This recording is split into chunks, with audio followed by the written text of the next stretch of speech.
The Suzuki family is a family of 4 living in the suburban part of Tokyo.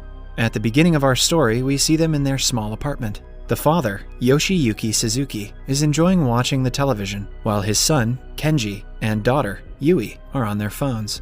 We see that the family is wholly dependent on technology to keep themselves entertained, and hardly ever spend time with each other. So basically, they're no different than any other family in the world at this point. The following morning, Yoshiyuki wakes up late and sees that his alarm clock isn't working. He rushes outside and asks his wife Mitsui what time it is, only to find out none of the clocks work. Mitsui also tells him everything that runs on electricity has stopped working because of a power outage. Yui wakes up and freaks out to see the AC and the TV aren't working either. Yoshiyuki tries to call the electricity company, but even the phone is down. The father and the children quickly get dressed and head outside for work and school. They see a crowd at the elevator waiting for it to arrive, but soon find out that the power outage has halted the elevator as well. Everyone from the floor walks down the stairs, confused at the strange and sudden outage. Yoshiyuki is already late, so he rushes to the train station but comes across a crowd again. It turns out that the outage has halted the trains, so they won't be able to travel through that until further notice. People try taking a bus as an alternative, but all electrically and fuel-powered systems are down. At the same time, we see Kenji going to school on his bicycle. The usually bustling city has no running vehicles. A confused Kenji cycles further to see everyone walking to work. 2 grown-ups even eye his bicycle, jealous of the kid. When Yoshiyuki finally reaches his office, it turns out the automated front doors are shut. It is even weirder that none of their watches are working, so they do not know what time it is. After contemplating for a while, 2 of his colleagues break the glass door and go inside to work. But disappointment soon washes over them when they realize the computers in the office have run out of power as well. Yeah, they probably knew that. They just wanted to break some glass. Meanwhile, Mitsui meets her friends outside the apartment and discusses the power outage. Her friends rush to the store to get some candles for the night. Mitsui is confused because she believes the power will be back by night, but follows her friends anyway. At the grocery store, people stock up on food, water, and supplies. Mitsui does the same and waits in a long line to pay for the stuff. Since the machines are not working, the cashier announces they will only take cash. This way, some people get off the line to bring money out from the ATM, only to see that the ATM doesn't work either. At Yoshiyuki's office, people realize that this isn't a normal power outage, but they're still not sure what exactly is wrong. Their boss dismisses them for the day, since they cannot work without their computers. While returning home, Yoshiyuki goes to a bicycle shop. The prices of bicycles are high because of the outage, but Yoshiyuki buys one nonetheless. Oh, it's just like toilet paper during COVID. At night, the Suzuki family lights candles around the house and eats their dinner in peace. Kenji goes to the washroom, only to find that the toilet doesn't flush. At the same time, the taps stop working too. Yui is confused because the electricity outage shouldn't cause taps to malfunction. After dinner, the children go back to their room like usual, but they soon get bored without their phones and the internet. The whole family then gathers at the balcony and gazes at the sky. The dark city enhances the light coming from the stars. The family enjoys quality time together for the first time in ages, probably for the first time since the 80s. It is now the 3rd day after the power outage. The family's apartment is in bad shape. Dirty plates pile up in the sink because of water scarcity, and dirty laundry hangs around the apartment. Without electricity, the lifestyle of the people has changed drastically in just 3 days. At Yoshiyuki's office that day, his senior asks everyone to stop coming to work till the power comes back. Yoshiyuki retaliates, saying if they don't work, they won't earn money, but his senior asks him to take care of his family instead. He claims that living in a city like Tokyo will be extremely difficult during such conditions, because they will soon run out of food and water. Outside the office, Yoshiyuki sees his senior, with his family, leaving for the countryside. Yoshiyuki contemplates doing the same, but still has hope that everything will go back to normal. Later, we see Mitsui go to a nearby water tank to get water, but she, along with the crowd, is sent back because even the tank runs out of drinking water. Meanwhile, Yoshiyuki goes to the bank to withdraw some money, but returns after being shoved around by the crowd. It is now the 7th day of the power outage. All grocery stores have been wiped out of food and supplies, offices and schools have closed, and the power outage has caused all factories to shut down. More and more people are moving to the countryside, and the Suzuki family decides to do the same. The following day, they pack up their bags and leave early in the morning on their bicycles.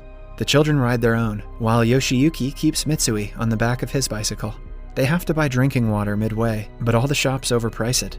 Mitsui bargains and manages to get some at a relatively low price. They stop at a place to rest and eat for the day and immediately set off after finishing. Finally, they reach the airport from where they plan to take the flight to Mitsui's village, Kagoshima, where her father lives. They were told that flights were still working, but disappointment washes over them when they see a crowd outside the airport complaining to the officials. It turns out that the flights have been recently canceled and won't restart until the power comes back. With nowhere to go, the family ends up in a hotel nearby. The owner of the hotel takes advantage of their situation and charges them outrageous prices, but the family doesn't complain. At night, Yui suggests they go back home, but according to Yoshiyuki, there is no food or water left in all of Tokyo, so it is impossible to survive there. They will have to make it to Kagoshima on bicycles.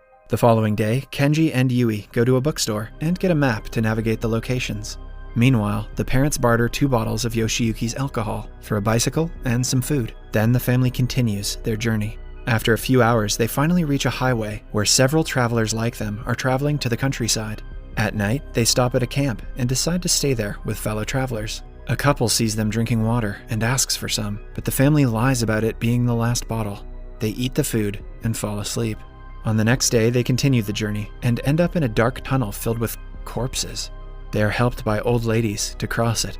It is now 16 days since the power outage. The family is by a river when their last bottle of water runs out. With no other way, Yoshiyuki drinks the water from the river directly. After they leave the riverside, a massive storm hits, making the family abandon their bicycles and belongings to take shelter in a nearby area. After the storm, they go back to their bikes to find that one of their tires has been destroyed. Moreover, all their clothes and food supplies are ruined as well. Soon, they reach a nearby town, and the kids go searching for food and water, leaving Yoshiyuki and Mitsui behind to rest. They are excited to find a grocery store, but see everything from the food section is gone. Kenji searches for a bicycle tire, but these are sold out as well.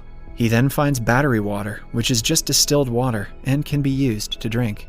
Yui gets cat food and brings them back to her parents. She tries the cat food for the first time and finds it disgusting, but the family has to compromise to survive. Kenji fixes the tire using his phone's cover, and they continue their journey again. They survive on battery water and cat food for a week before meeting a group of campers on the 22nd day. The campers teach them about edible roadside weeds. One of them takes a picture of the family from a non-digital camera and promises to send it to them when the power comes back. They travel together for a few hours, then go their separate ways. On day 43, they arrive in front of an aquarium where the people catch fish and eat them. The family happily gets into the line, as they have limited food left now. But by their turn, everything is sold. Yoshiyuki begs the man selling the fish to give some to the kids, only to be ignored. A disappointed family moves along with the journey, but soon gets tired from lack of food and water. One day, they end up in a field where Yoshiyuki is about to eat an insect. Just then, they see a pig nearby. The family is overjoyed when Yoshiyuki manages to catch the pig, but they are reluctant to cut it, even while starving. Just then, a man approaches them and slices the pig himself. He introduces himself as Tanaka and asks the family to help him get the pig to his farm. At his home, he treats the family with a meal. They devour it completely, having starved the past few days. For the next week, they stay with Tanaka, but then decide to continue their journey to the village again. 3 days later, they end up by a river. It turns out the map they were following was old, so now they have to cross the river to get to their destination.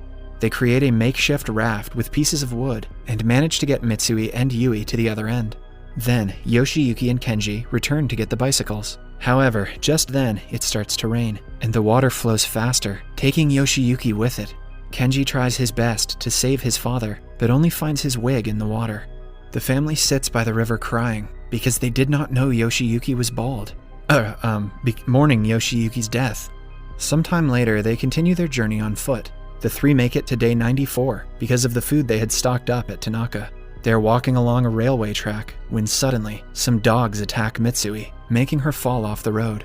The kids run to save their mother, only to see that her leg is broken. They get her back on the track but are attacked by the dogs again. Just then, the noise of a steam train is heard.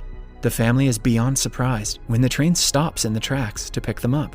Since it runs on coal, the train is still functional. People inside dress Mitsui's injuries and help the family. In the following scene, we see Yoshiyuki's body washed up by the river. Fortunately, he wakes up and manages to get himself to a nearby truck.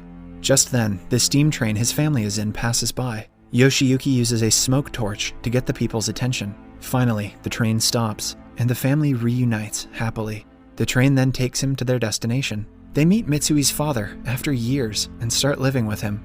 In the following scene, we see 2 years and 126 days have passed since the power outage. The Suzuki family has been living in the beautiful village of Kagoshima. They live a happy life, fishing and weaving their own clothes. One day, Yoshiyuki wakes up to an alarm clock ringing. Then, the whole village wakes up to the power coming back on. Light bulbs start to work and phones start ringing. Everyone is beyond surprised, but no one knows for sure what brought the power back. A few weeks later, the family is back to their old life in Tokyo. That didn't take long. I guess the internet is better than Grandpa. The news says that the 2.5-year-long outage was because of a solar flare from the sun. Some believe it was a terrorist organization's doing, but the reason is still not confirmed. The movie ends as the family receives a picture that a stranger had taken of them while they were traveling. The power outage taught people to appreciate small things in life that they took for granted. Like the Suzuki family, who didn't care about each other, was brought closer than ever because of the hardship they had to face. A world without technology. This is the scariest movie we've recapped yet. Subscribe for more videos like this, turn on notifications, and leave a like to help the channel out. Thank you for watching.